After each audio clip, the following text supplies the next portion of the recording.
नमस्कार, आप देख रहे हैं न्यूज़ 1 इंडिया। आपके साथ मैं हूं रितु तिवारी। पोखरियाल बुलेटिन की शुरुआत करेंगे तो आज एमसीडी चुनाव के नतीजे आने हैं। सुबह 8 बजे से शुरू होगा वोटों की गिनती। तो गिनती के लिए बनाए गए हैं 42 मतगणना केंद्र। तो मतगणना केंद्रों पर सुरक्षा के कड़े इंतजाम किए गए हैं। 1349 प्रत्याशियों के सियासी किस्मत का फैसला आज होने जा रहा है। 4 दिसंबर को 250 वार्ड में हुई थी वोटिंग और आज यानी कि 7 दिसंबर को मतगणना होनी है और आज ये फैसला होगा कि आखिर दिल्ली के दंगल में किसका मंगल हुआ है। आप बीजेपी कांग्रेस में फाइट जोरदार है, लेकिन एमसीडी का आखिरी बॉस कौन होगा ये देखना होगा। तो 8 बजे से मतगणना शुरू हो जाएगी और आज तीनों ही पार्टियां जो लगातार पूरी जोर आजमाइश में लगी हुई थी, उसका परिणाम आ जाना है। तो कौन दिल्ली का राजा बनेगा एमसीडी में, ये देखना होगा।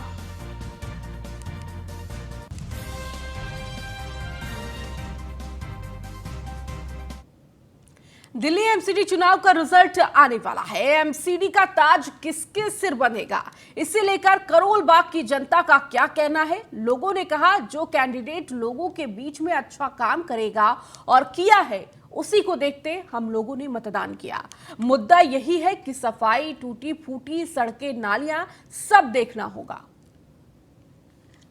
दिल्ली की अगर बात की जाए जनता का किस तरीके से क्या मूड रहा, हम इसको लेकर के करोल बाग विधानसभा पहुंचे हैं। यहाँ पे जानेंगे इस बार जनता का क्या मन था। क्या सरकार आम आदमी अपनी पूर्ण बहुमत से बनाने की बात कर रही, वहीं बीजेपी कह रही कि मेरी सरकार बनेगी। तो क्या दोनों में अब इस बार जो दोनों का तकरार चल रहा है, एक दूसरे पर आरोप प्रत्यारोप चल रहा है, उसको लेकर के जनता का क्या मूड है, हम जानेंगे करोल बाग की जनता से। हमारा तो यही रहा जी, सबसे पहले सफाई का मुद्दा मेन रहा, क्योंकि हम जैसे जाएंगे काउंसलर के पास कि जी सफाई हमारे एरिया में महत्वपूर्ण है, इतना कूड़ा कचरा रहता है जी।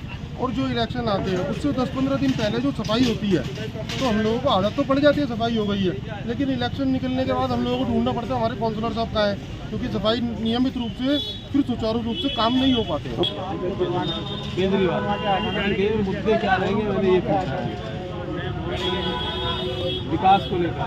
मतदान इसलिए किया है कि जो भी पार्टी है, बीजेपी है, यहाँ पाए यानी सफाई होनी चाहिए, सबके जगह कूड़ा झाड़ बने हुए वो हटने चाहिए। कुछ ऐसे देश हैं जो स्वीडन जैसे हैं कि वो कूड़ा खरीदते हैं, बिजली पैदा करने के लिए वो कूड़ा खरीदते हैं और कूड़े के ढेर सब जो है 8 साल से जो है दिल्ली में जो सरकार है ये उसको प्रोजेक्ट ये करने चाहिए थे, काम करने चाहिए थे। जब शुरू में ये आए थे क्या कहा था कि हर घर में सरकारी नौकरी दूंगा, प्राइवेटीकरण खत्म कर दूंगा, हर पूरी दिल्ली में वाईफाई फ्री होगा।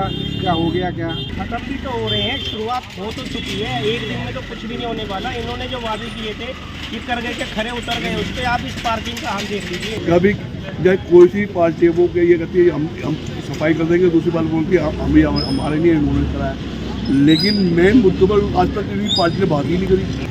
ज़्यादातर मैं कहीं भी निकलता हूँ, ज़्यादातर सड़कें भी गलियाँ भी टूटी फूटी हैं। हमें यही नहीं पता चलता कि ये किसके अधिकार छोड़ने का है। मगर मेरा जो अनुमान है वो यही है कि भाई 60 फुट से ज़्यादा अगर कहीं सड़कें टूटी फूटी है तो वो विधानसभा के अधिकार में आती है, विधायक के अधिकार में आती है। मगर यहाँ तो बस एक दूसरे पे छींटा कसी नहीं है। अपना देश का जो पूरा रोजगार है, बेरोजगार है, इस पे ध्यान देना चाहिए। सड़कें ये तो सब दिख ही रहा है, मेन मुद्दा है रोजगार। रोजगार ही नहीं होगा तो काम तरक्की कैसे रहेंगे। सड़कें तो टूटी फूटी रहती हैं, सही करानी चाहिए उनको। तो सबसे पहले अपना एरिया स्वच्छ होना चाहिए। जी बीजेपी हो या कांग्रेस हो या आम आदमी पार्टी हो, इलेक्शन होने से थोड़े दिन पहले सब लोग आके हाथ भी जोड़ते हैं, पैर भी पकड़ते हैं, सड़कें भी ठीक होती हैं। मगर जैसे इलेक्शन हो जाते हैं कोई पार्टी जीत जाती है पलट के, कोई देखता नहीं है। तो क्या लगता है फिर अगर उनसे मिलना भी हो तो अपॉइंटमेंट लेने पड़ते हैं, वो बिजी हैं। तो आप लोगों के इस बार दिमाग में क्या रहा है एमसीडी में कि किसको वोट दिया जाए, कौन काम करेगा? तो 15 साल बीजेपी रही है यहाँ पे। काम 15 साल तो बीजेपी रही है, मगर काम तो देखो बीजेपी ने भी नहीं किए, बीजेपी ने भी कोई काम नहीं किया, कांग्रेस ने वैसे कोई काम नहीं किया। जो मोदी जी कर सकते हैं ना वो कोई नहीं कर सकता। जो मोदी जी कर सकते, क्या कहेंगे लगातार इसी तरीके का काम करने वाली सरकार से, तो आपको लगता है कि एमसीडी में कल किसके सर बंधेगा ताज? आएगा तो ज्यादा कोई क्या दिमाग में रहा, किन चीजों को देख के मतलब बाबा सब जो कह रहे हैं लगातार? मैं तो कहता हूँ बीजेपी आनी चाहिए। केजरीवाल जी ने 7 साल में 8 साल में कोई काम नहीं बना के बसें खराब करके, केजरीवाल पेड़ नहीं बनवाया, दिल्ली बन जाए वही बचे पेड़ क्यों बनाना? पेंशन वगैरह नहीं मिलता। लेकिन 2022 एमसीडी किसके सर बंधेगा ताज, ये तो कल वक्त ही निकलेगा। कैमरामैन शिवम के साथ गौतम तिवारी, न्यूज़ 1 इंडिया, दिल्ली। जानकारी के साथ पीयूष तिवारी हमारे संवाददाता हमारे साथ जुड़ चुके हैं। पीयूष, आज देखिए एमसीडी का जो पूरा जिस तरह से जोर आजमाइश पार्टियों के द्वारा की गई और उसके बाद मतदान हुआ, आज मतगणना है, आज एमसीडी के जो किस्मत का वो फैसला होगा कि आखिर दिल्ली की जनता ने किसे चुना है।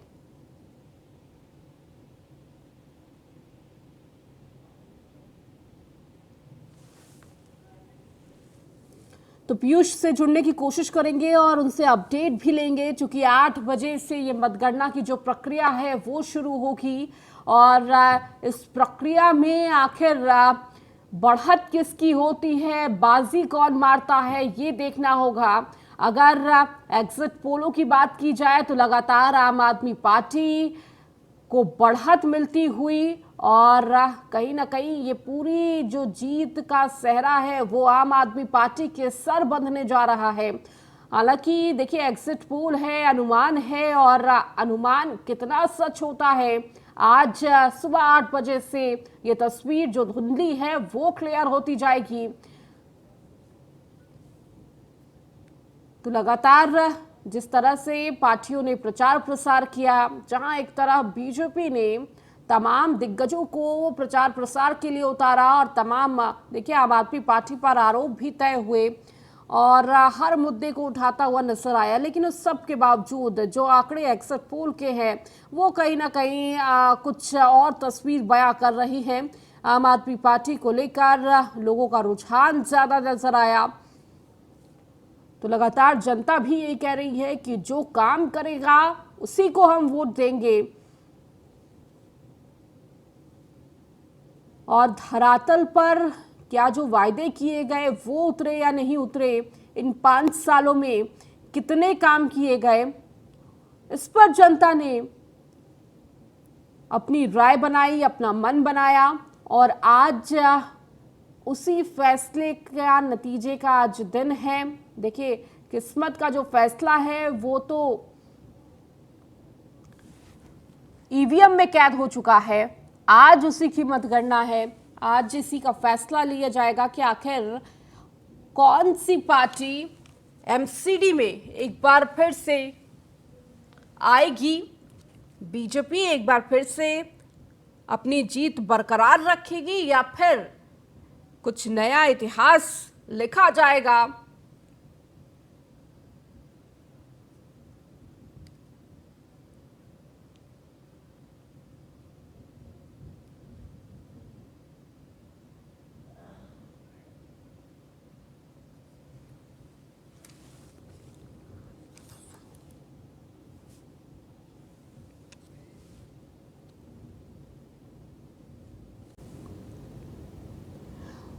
तो दिल्ली एमसीडी चुनावों के वोटों की गिनती आज सुबह 8 बजे से शुरू होगी, तो जिसके लिए चुनाव आयोग ने कुल 42 मतगणना केंद्र बनाए हैं। मतगणना के लिए 68 चुनाव पर्यवेक्षकों की तैनाती भी की गई है और इन 42 मतगणना केंद्रों की काउंटिंग को कई सारी ऐसी वेबसाइट्स हैं जिस पर देखा भी जा सकता है।